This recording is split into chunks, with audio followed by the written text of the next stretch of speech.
بسم الله الرحمن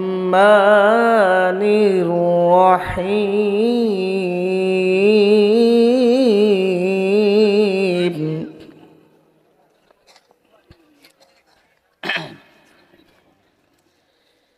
ألف لام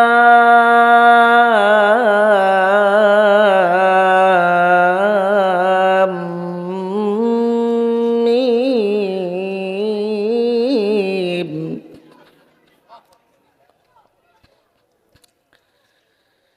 أحسب الناس أن يتركوا أن يقولوا آمنا وهم لا يفتنون.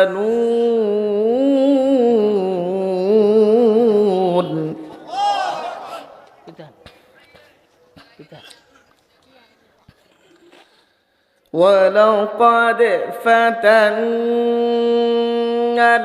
الذين من قبلهم فليعلمن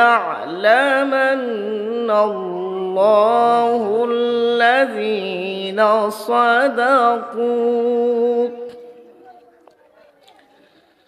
وليعلمن الكاذبين.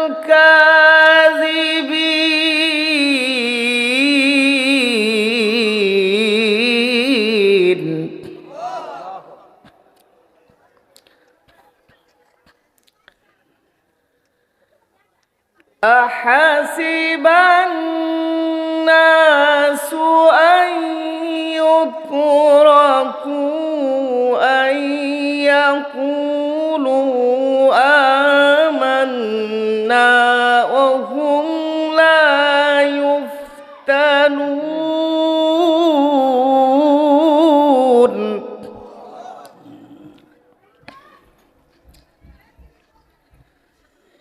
أحسب الناس أن يتركوا أن يقولوا آمنا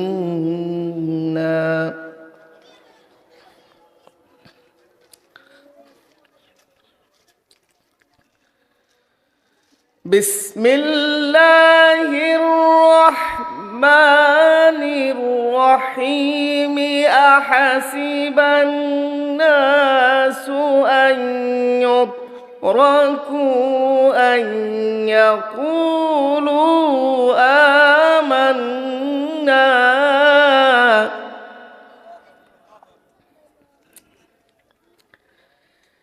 أن يتركوا أن يقولوا آمنا وهم لا يفتنون.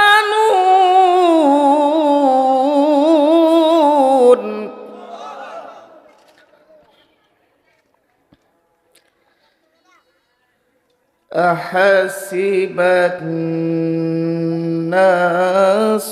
أن يتركوا أن يقولوا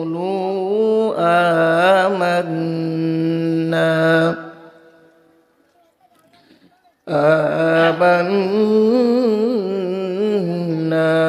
وهم لا يفتنون.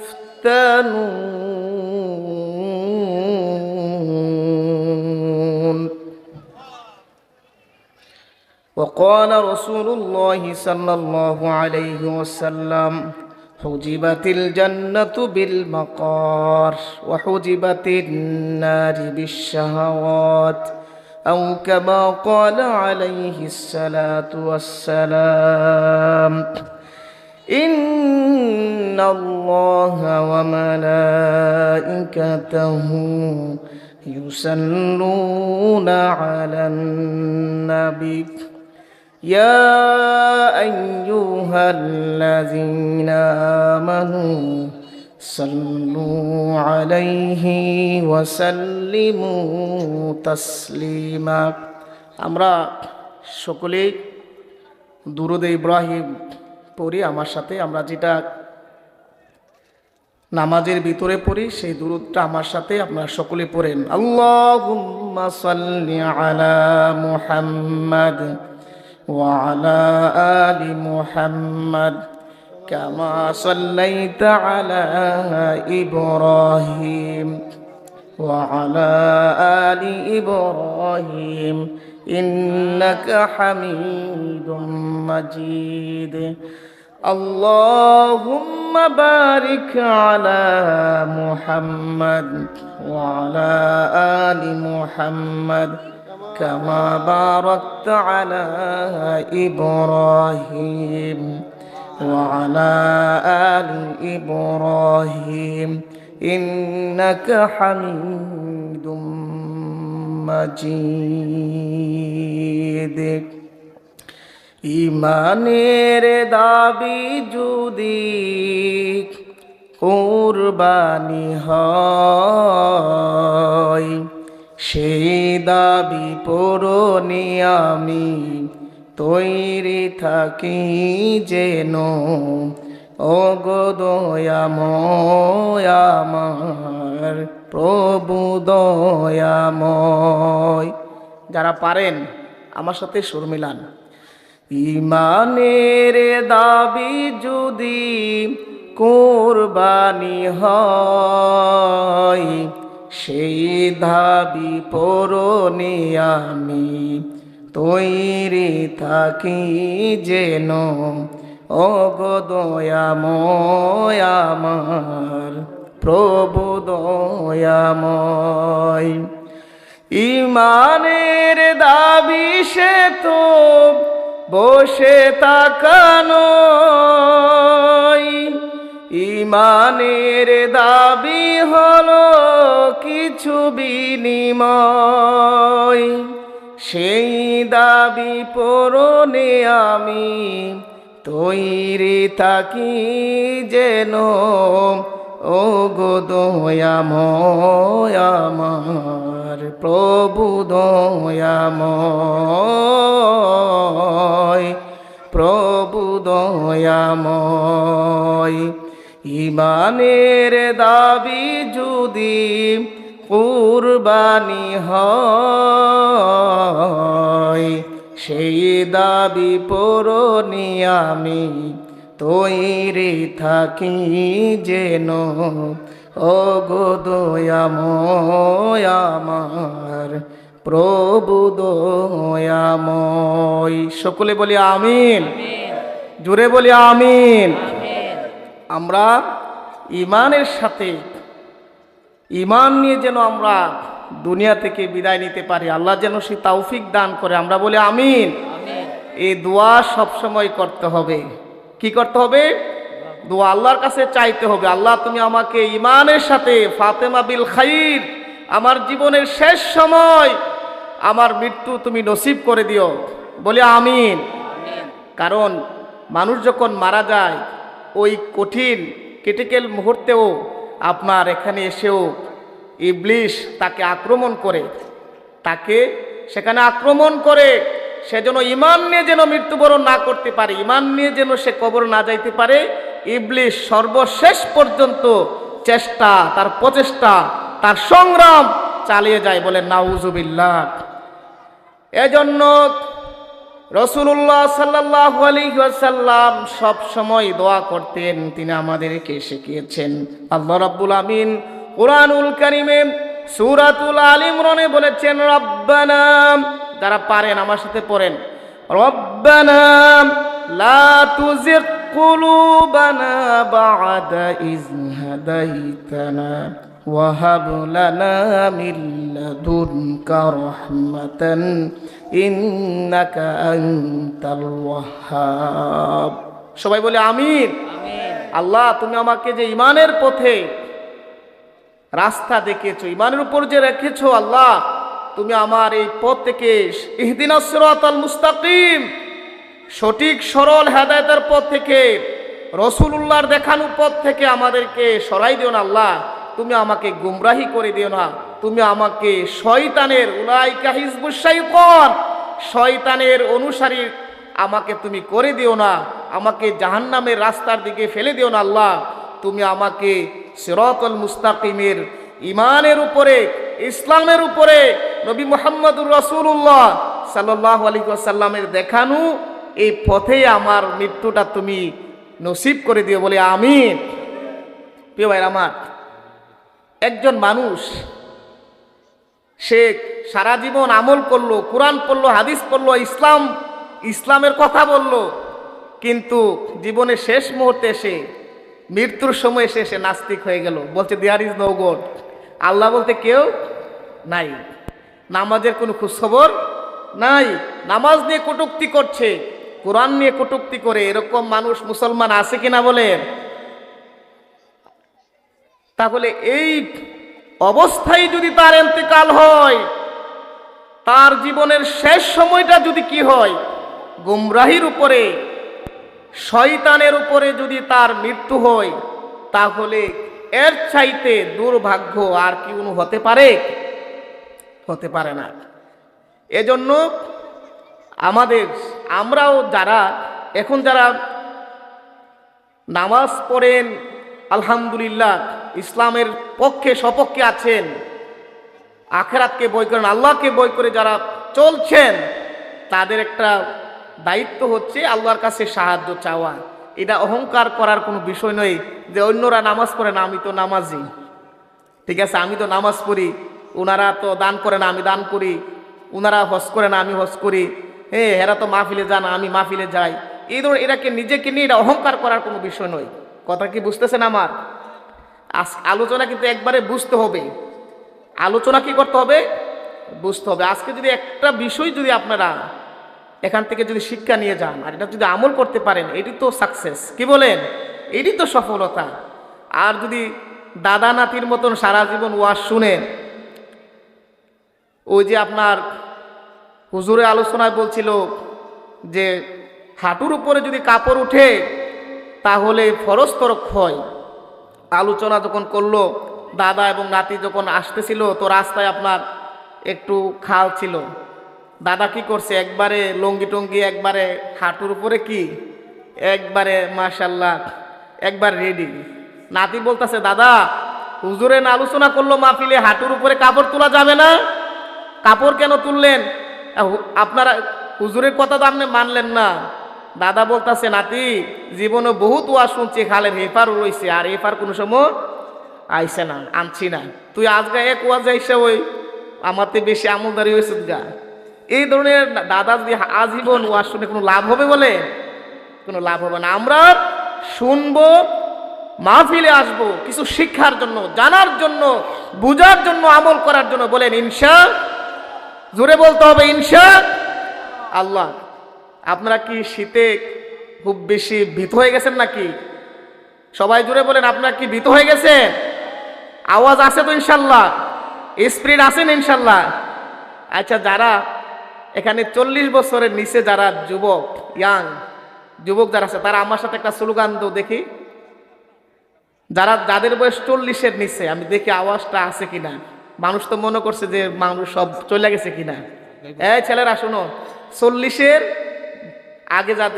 আগে যাদের বয়স, তারা স্লোগান দিবা আমার সাথে, নারে তাকবীর। এখন 40-এর পরে যারা আছেন ছেলেরা কিন্তু কেউ দিও না। 40-এর পরে যারা, তারা একটু স্লোগান দেন দেখি, মুরব্বীরা শীতে কতটুকু কাবু করেছে। নারে তাকবীর। এখন 40-এর আগে এবং 40-এর পরে, ঠিক আছে, যুবক এবং বৃদ্ধ সবাই মিলে একটা স্লোগান দেন আমার সাথে, নারে তাকবীর। আল কোরআনের আলো, কোরআন সুন্নাহর আলো, সংসদে জালো। আমরা কোরআন সুন্নাহর আলো শুধু প্যান্ডেলের ভিতরে দেখতে চাই না, আগামী দিনের সংসদে কোরআন সুন্নাহর আলো দেখতে চাই। সবাই বলেন ইনশাআল্লাহ।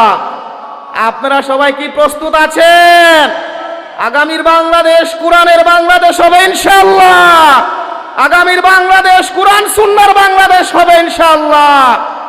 আল্লাহ তাআলা আমাদের সবাইকে ভূমিকা পালন করার তৌফিক দান করুন, আমরা বলি আমিন।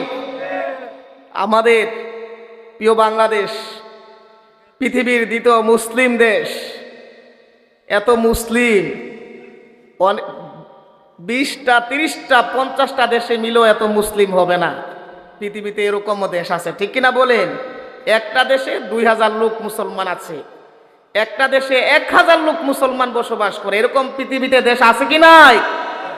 বাংলাদেশে মুসলিম জনগোষ্ঠীর সংখ্যা 20 কোটির ঊর্ধ্বে, বলেন আলহামদুলিল্লাহ।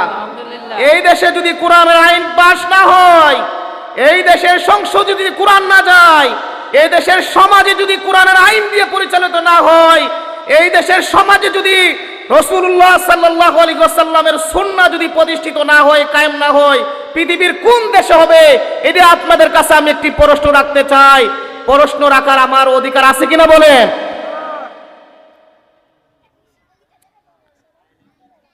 প্রিয় ভাইয়ের আমার, আমরা চাই এই দেশ একটি সমৃদ্ধশালী, আধুনিক, কল্যাণ, ইনসাফ, মানবতার, দারিদ্র্যমুক্ত একটি সুন্দর সোনালী বাংলাদেশ গঠিত হোক, বলে ইনশাআল্লাহ। যেই দেশে কোনো কি থাকবে না? দারিদ্রতা থাকবে না, যে দেশে কোনো জুলুম থাকবে না, কালো সাদর কোনো ভেদাভেদ থাকবে না, গোষ্ঠীর কোনো ভেদাভেদ থাকবে না, বড় গ্রাম ছোট গ্রামের কোনো পার্থক্য থাকবে না, হিন্দু মুসলমানদের কোনো বৈষম্য থাকবে না। রাসূল সাল্লাল্লাহু আলাইহি সাল্লাম বলেছেন, যখন ইসলাম যদি কায়েম হয়, ক্ষমতা আসে, তাহলে অমুসলিমদের অবস্থাটা এরকম, ডিমের ভিতরে কুসুম যেরকম নিরাপদ, যারা ইসলাম যদি ক্ষমতায় আসে, অমুসলিমরা তাদের কাছে সেরকম নিরাপদ, বলেন আলহামদুলিল্লাহ। গত কিছুদিন আগে আমি একটা প্রোগ্রামে গেছিলাম কাইমপুরে, রাফিক বিন সাইদি আসছিল ওই মাহফিলে। তো ওই দিন তাদের একটা পূজাও ছিল, তাদের একটা পূজা ছিল। তো সেখানে কি হলো, এখন যেখানে মাহফিল হচ্ছে এখানেই পূজার অনুষ্ঠান, এখন মাইকও চলবে, পূজাও চলবে একসাথে, এটা কি সম্ভব? তখন আমাকে তারা বলল যে আমরা তাদের সাথে কথা বললাম যে আপনাদের পূজা শুরু হবে কখন? তারা পুঞ্জি দেখা বলছে 11টা 19-এ শুরু হইব। রাত 11টা কত? 19-এ শুরু হবে। তখন বলছে, কইছে 11টা 19, 11টা 18-এর ভিতরে মাহফিল মুনাজাত করে মাহফিল সব স্টপ হয়েছে, বলেন আলহামদুলিল্লাহ। 19-এ তারা কি করছে? তাদের পূজা আবার শুরু করেছে। এটা হচ্ছে, এটাকে বলে কি আপনার ভ্রাতৃত্ব, এটাকে বলে আপনার পরস্পর সহমর্মিতা। কি বলেন? অনেকে মনে করে যে ইসলাম ক্ষমতা আসলে হিন্দু সব মাইরা একবারে ইন্ডিয়া পাঠাই দেবে, সেটা কি এরকম না। তাদের অধিকার আছে এই দেশে বসবাস করার। আপনি মুসলিম জনগোষ্ঠী, আকসিনা গ্রামে তো হিন্দু নাই। আপনার এই গ্রামে যদি মুসলিমরা 99% বসবাস করে, 1% অমুসলিম থাকলে তার উপর আঘাত করা, তাদেরকে হত্যা করা কোনো জায়েজ নাই। সম্মানিত উপস্থিতি, সম্মানিত ভাইয়েরা আমার, তাহলে আল্লাহ রাব্বুল আমিনের কাছে আমাদেরকে ইমানের জন্য, ইসলামের জন্য, ইমান এবং ইসলাম নিয়ে যেন আমরা মৃত্যু বরণ করতে পারি, আল্লাহ যেন সে তৌফিক দান করে, আমরা বলি আমিন। আল্লাহ রাব্বুল আমিনের কাছে মুসলিম দাবি করলে এই ছেলেরা কেউ কথা বলতে পারবে না। কিন্তু শুনেন, যে আপনি বাংলাদেশে জন্মগ্রহণ করেছেন, আপনি মোল্লাবাড়ির সন্তান, আপনি মোল্লাবাড়ির ছেলে, আপনি আলেমের ছেলে, একজন পীরের ছেলে, এই কথা বলেই আল্লাহর কাছে সহজে নাজাত পাওয়ার কোনো সুযোগ ভাই। কথা ক্লিয়ার? নবী এবং রাসূলদের সন্তানও কাফের ছিল, ছিল কিনা বলেন? নূহ আলাইহিস সালামের ছেলে ছিল কেনান, কাফের ছিল, কাফের ছিল না? আবার ইব্রাহিম আলাইহিস সালামের বাবা, তিনি কি ছিল? কাফের ছিল। কাফেরের ছেলে কি? নবী। আলোচনা বুঝতেছেন? কাফেরের ছেলে নবী, আবার নবীর ছেলে কি কাফের। স্ত্রী হচ্ছে জান্নাতের একজন, দুনিয়ায় থেকে সুসংবাদ প্রাপ্ত একজন মহিলা স্ত্রী, হযরতে আসিয়া রাদিয়াল্লাহু তাআলা আনহা। স্বামী কি কাফের, ফেরাউন। স্বামী কাফের, স্ত্রী কি মুমিনা। স্বামী কাফের, স্ত্রী কি মুসলিম। বলেন আলহামদুলিল্লাহ। প্রিয় ভাইরা আমার, সুতরাং আপনার ঈমান আনছেন আলহামদুলিল্লাহ, আর এটার উপরে বসে থাকলে কাজে কর্মে আচার ব্যবহার চাল চলন আপনার যদি অমুসলিমের মতন হয়, আপনার কাজ যদি ইসলাম বিরোধী কর্মকাণ্ড হয়, তাহলে এই রকম আব্দুল্লাহ দিয়ে হাসরের মাঠে নাজাত পাওয়া যাবে না। ঠিক কিনা বলেন? আদমশুমারিতে আপনার নাম মুসলিম হতে পারে, আল্লাহ তাআলার আদমশুমারিতে আপনার নাম মুসলিম নয়, আপনি মুশরিক, আপনি মুনাফিক। ঠিক কিনা বলেন? আমার পূর্বে আমার সম্মানিত চাচা আব্দুল কাইয়ুম মিয়াজি হাফিজাহুল্লাহ, তিনি তসলিমা নাসরিনের একটা উদাহরণ দিছে না। আমি আপনাদের কাছে বলতে চাই, তসলিমা নাসরিন কি কোনো হিন্দু পরিবারের মেয়ে, কোনো খ্রিস্টান পরিবারের মেয়ে, কোনো হিন্দু খ্রিস্টান বৌদ্ধ পরিবারের মেয়ে নয়, সে হচ্ছে একজন মুসলিম পরিবারের মেয়ে। ঠিক কিনা বলেন? যারা বলছে দেয়ার ইজ নো গড, আল্লাহ বলতে কেউ নাই, স্রষ্টা বলতে কেউ নাই, আখিরাত বলতে কিছু নাই, এই ধরনের থিওরি যারা লালন করে, বিশ্ববিদ্যালয়ের অনেক প্রফেসর আছে, বাংলাদেশের অনেক শিল্পপতি আছে, বাংলাদেশের অনেক সুশীল সমাজ আছে, যারা মা বাবাকে সম্মান দিতে চায় না, বড়দেরকে সম্মান দিতে চায় না, ইসলামের কথা শুনলেই তাদের গায়ে আগুন ধরে ওঠে, এইরকম নাস্তিক মানুষ আছে কি নাই বলে? তাদের অধিকাংশই দেখবেন মুসলিম পরিবারের। এমনকি দেখবেন এমনও লোক পাওয়া যাবে তার বাবা আলেম ছিলেন। বলেন নাউজুবিল্লাহ। এই হচ্ছে অবস্থা। এরকম যদি হয় তাহলে নাম দিয়ে কোনো আল্লাহ তাআলার কাছে কোনো কি হবে না, পার পাওয়ার কোনো সুযোগ আছে? আল্লাহর কাছে সুযোগ হচ্ছে আমল। আল্লাহর কাছে পার পাওয়ার একমাত্র সুযোগ কি বলে? আমল। আর আল্লাহ রাব্বুল আমিন মূলত আপনাকে আমাকে এই অবকাশ দিয়েছেন, দুনিয়াতে দিয়েছেন আমলের দিক থেকে। আল্লাহকে কে বেশি স্মরণ করে, আল্লাহকে কে বেশি ডাকে, আল্লাহর পথে কে চলে, আল্লাহর আনুগত্য কে করে, রাসূল সাল্লাল্লাহু আলাইহি ওয়াসাল্লামকে কে অনুসরণ করে, এরা জাস্টিফাই করবেন আল্লাহ রাব্বুল আমিন। এই জাস্টিফাই করার জন্য মূলত আল্লাহ রাব্বুল আমিন আমাদেরকে সৃষ্টি করেছেন। বলেন আলহামদুলিল্লাহ। আলহামদুলিল্লাহ। الذي خلق الموت والحياة ليبلوكم أيكم أحسن عملا। জোরে বলেন আল্লাহু আকবার। একবার যদি আপনি শুধু আলিফ শব্দটা উচ্চারণ করেন, আপনার আমলনামাতে আল্লাহ কয়টা সওয়াব দিবে? 10টা। আলিফ লাম মিম, এন হরফ 3টা। কয়টা? 3টা। আলিফ হারফুন, লাম হারফুন, মিম হারফুন, এখানে 3টি হরফ। একবার যদি কেউ আলিফ লাম মিম উচ্চারণ করে, আল্লাহ সুবহানাহু ওয়া তাআলা তার আমলনামাতে 30টি নেকি দান করবে। বলেন আলহামদুলিল্লাহ। তাহলে আল্লাহু আকবার, আলহামদুলিল্লাহ, সুবহানাল্লাহ, এই শব্দগুলো যত বেশি পড়বেন তত বেশি আমল নামাতে আমলগুলো যোগ হতে থাকবে। বলেন আলহামদুলিল্লাহ।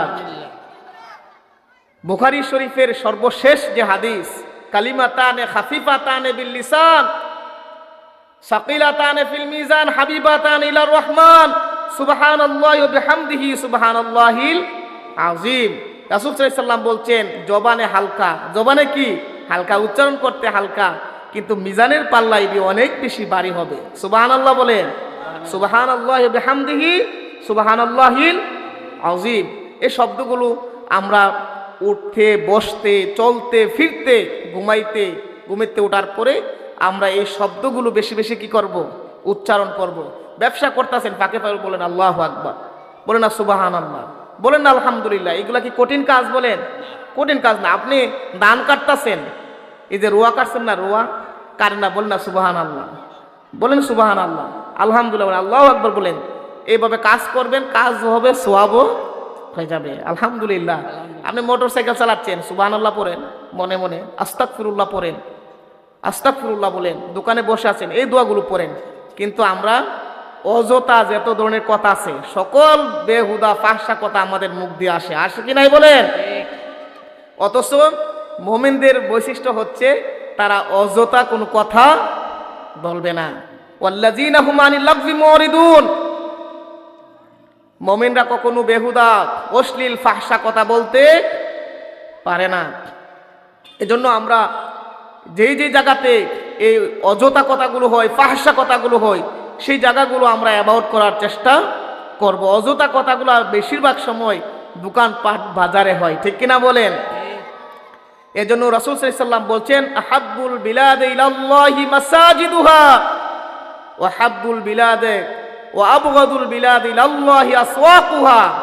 যে পৃথিবীতে সর্বোত্তম উৎকৃষ্ট স্থান হচ্ছে মসজিদ, আর পৃথিবীতে সবচেয়ে নিকৃষ্ট জায়গার নাম হচ্ছে বাজার, ঠিক কিনা বলেন? দোকানপাট বাজারে সবচেয়ে বেশি গুনাহ হয়। এজন্য রাসূল সাল্লাল্লাহু আলাইহি ওয়াসাল্লাম বাজারে গেলে একটা দোয়া পড়তেন।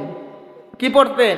এটা দোয়া পড়তেন, লা ইলাহা ইল্লাল্লাহু ওয়াহদাহু লা শারীকা লাহু লাহুল মুলকু ওয়া লাহুল হামদু ইউহয়ী ওয়া ইউমীত ওয়া হুয়া হাইয়ুন লা ইয়ামুতু বিয়াদিল খায়রি কুল্লুহু ওয়া হুয়া আলা কুল্লি শাইইন কাদির। রাসূলুল্লাহ সাল্লাল্লাহু আলাইহি ওয়াসাল্লাম বলছেন, বাজারে গিয়ে যদি এই দোয়াটিকে একবার পড়ে, আল্লাহ তাআলা তার আমলনামাতে 10 লক্ষ নেকি দান করবে, বলেন সুবহানাল্লাহ। প্রিয় সম্মানিত উপস্থিতি, তাহলে আমাদের আলোচনার মূল বিষয় ছিল যে আপনি নিজেকে ইমানদার বললে আব্দুল্লাহ, কলিমুল্লাহ, সলিমুল্লাহ, আপনি আবেদুল্লাহ এই ধরনের নাম দিয়ে হাসরের মাঠে পার পাওয়ার কোনো সুযোগ নাই।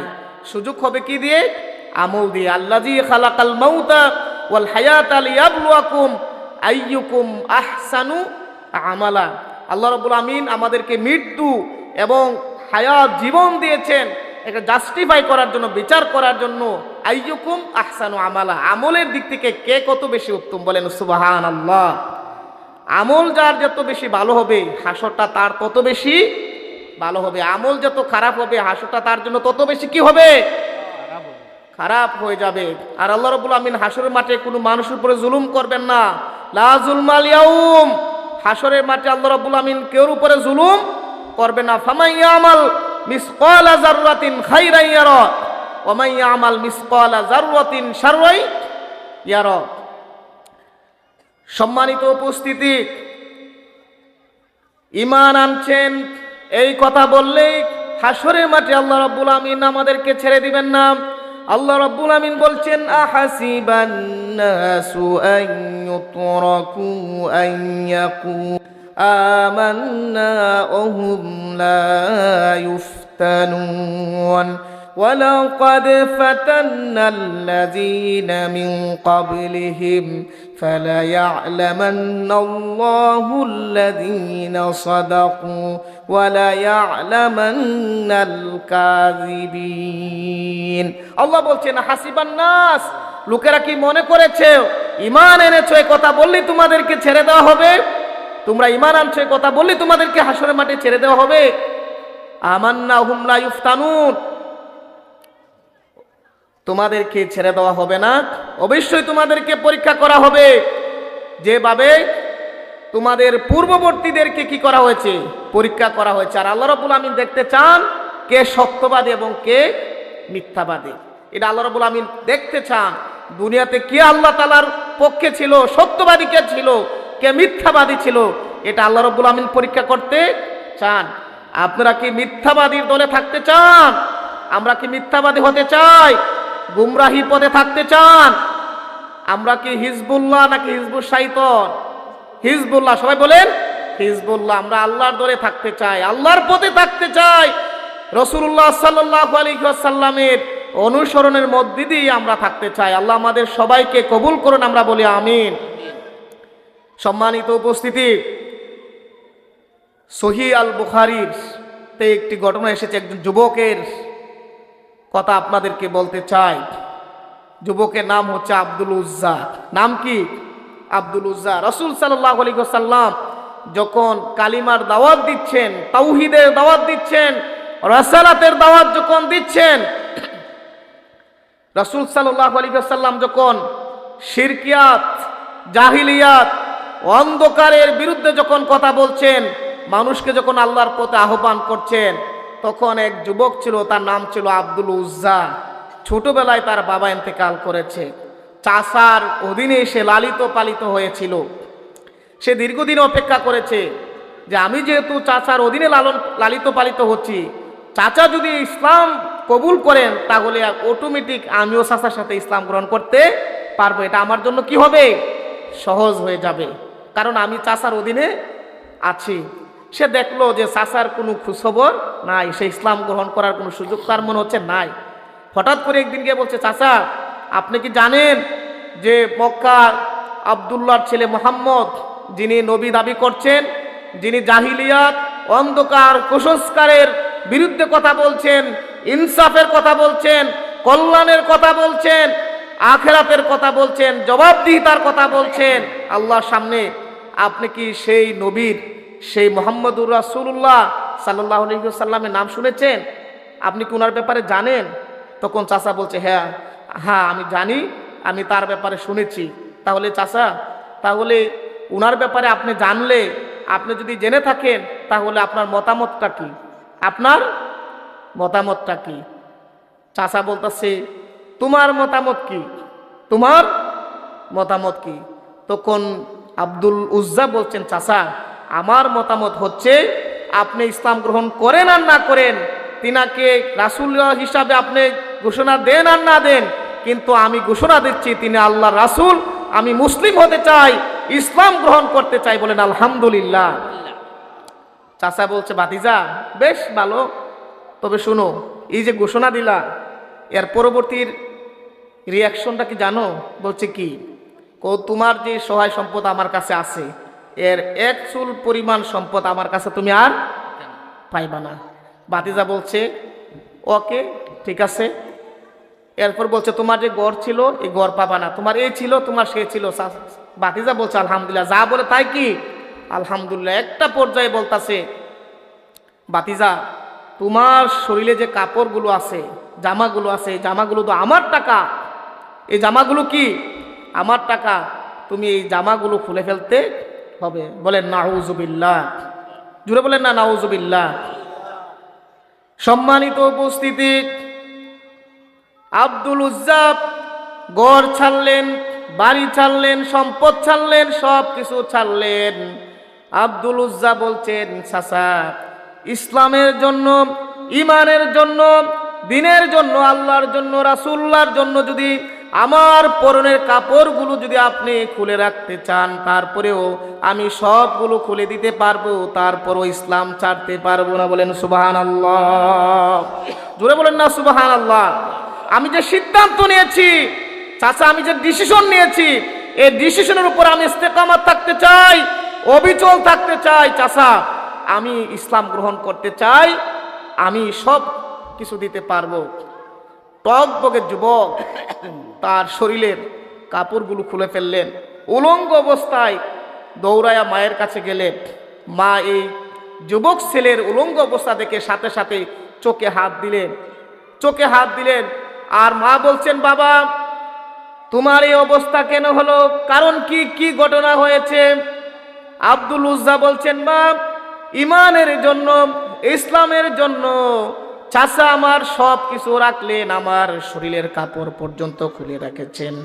প্রিয় উপস্থিতি, রাসূল তার আব্দুল উজ্জার মাস ঘর থেকে একটা কম্বল দিলেন। এই কম্বলটাকে দুইটা টুকরা করে একটা টুকরা তার পরনে নাভির নিচে লজ্জাস্থানকে ঘুরলেন, আর একটা অংশ গায়ে দিয়ে হেঁটে হেঁটে রাসূলুল্লাহর দরবারে পৌঁছেছেন। বলেন সুবহানাল্লাহ। রাসূল সাল্লাল্লাহু আলাইহি ওয়াসাল্লাম সাহাবায়ে কেরামদেরকে নিয়ে তিনি আলোচনা করছেন। এমত অবস্থায় এই যুবক গেলেন পাগলের মতন। বলেন, এটা কম্বল ছিঁড়া যদি লজ্জাস্থান হেফাজত করে আরেকটা অংশ যদি আপনার শরীরে দেয়, পিঠে দেয়, এটা কি সুস্থ মানুষ মনে হবে না অসুস্থ মনে হবে?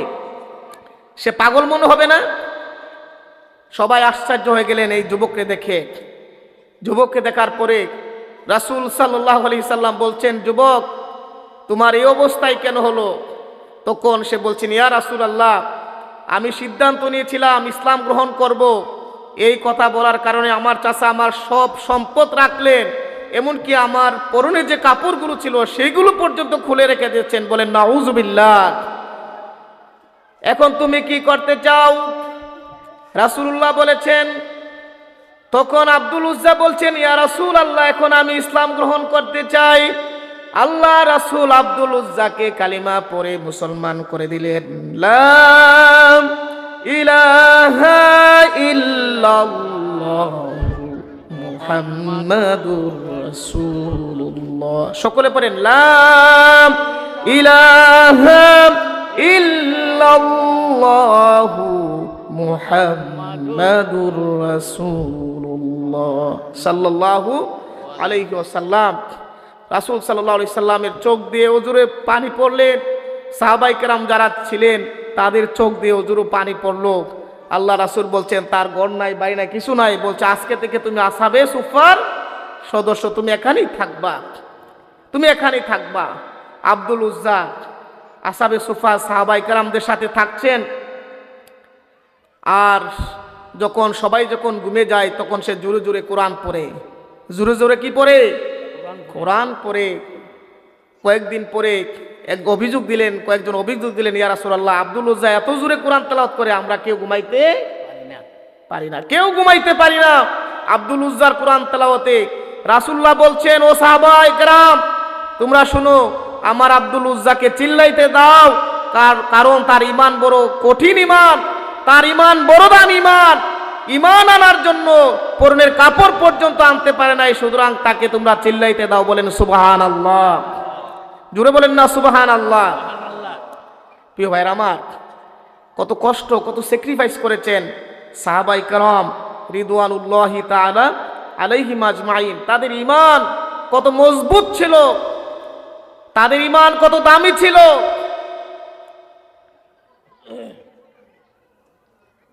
হযরতে খাব্বাব রাদিয়াল্লাহু তাআলা আনহু একদিন রাসূলুল্লাহ সাল্লাল্লাহু আলাইহি ওয়াসাল্লাম কাবার চত্বরে, কাবার ছায়ায় তিনি বিশ্রাম গ্রহণ করছেন। এমতো অবস্থায় হযরতে খাব্বাব রাদিয়াল্লাহু তাআলা আনহু রাসূলুল্লাহর কাছে গেলেন, গিয়ে বলছেন, শাকাউনা ইলা রাসূলিল্লাহি সাল্লাল্লাহু আলাইহি ওয়াসাল্লাম ওয়া হুয়া মুতাওয়াসসিদুন বুরদাতুন লাহু ফি জিল্লিল কাবা আলা তাস্তানসিরু লানা আলা তাদউ লানা ইয়া রাসূলুল্লাহ। হযরতে খাব্বাব রাদিয়াল্লাহু তাআলা আনহু রাসূলুল্লাহ সাল্লাল্লাহু আলাইহি ওয়াসাল্লামের কাছে গেলেন, গিয়ে দেখলেন কাবার ছায়ায় তিনি আশ্রাম ফরমাচ্ছেন।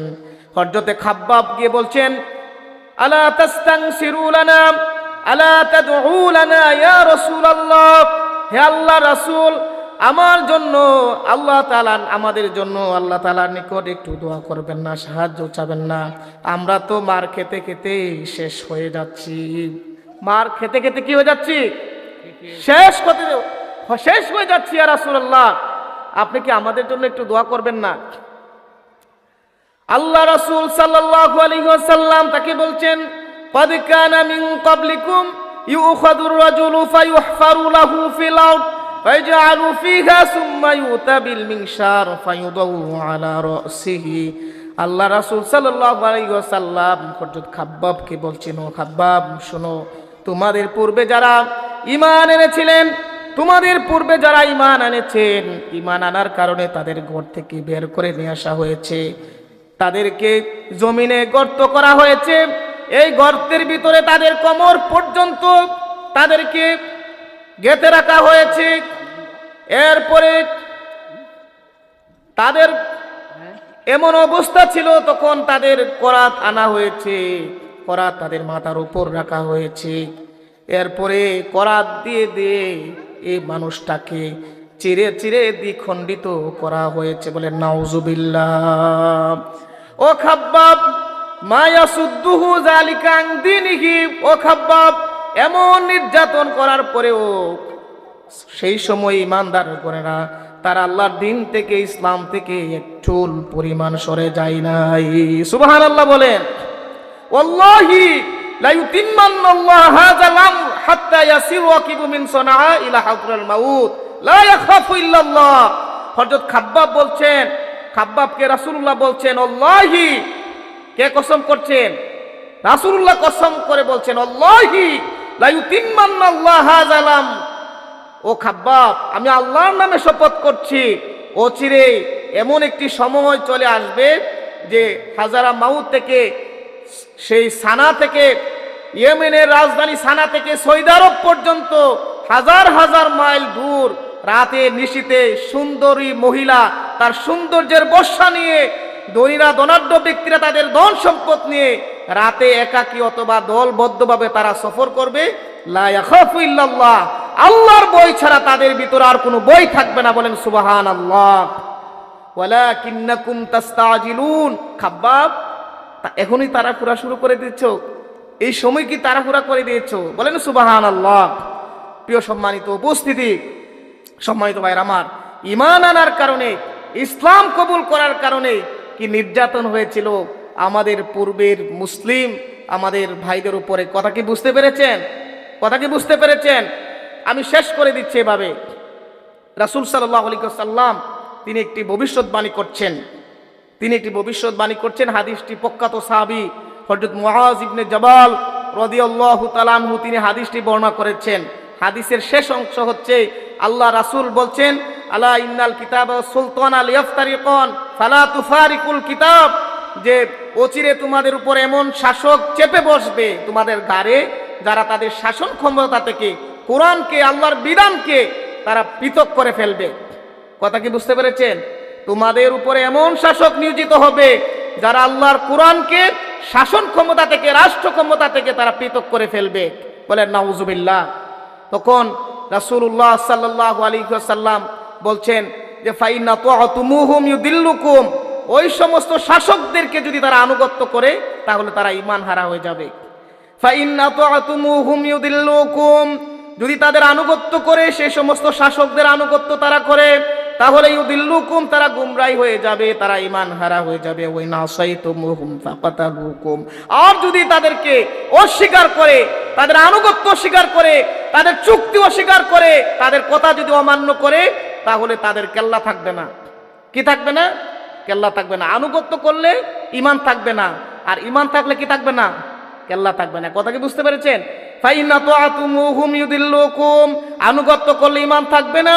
ওয়া ইন আসাইতুমুহুম ফাকাতালুকুম, আর যদি আনুগত্য না করে তাহলে তাদের কেল্লা থাকবে না, তাদের মাথা থাকবে না, শরীর থেকে কেল্লাকে আলাদা করে দেওয়া হবে।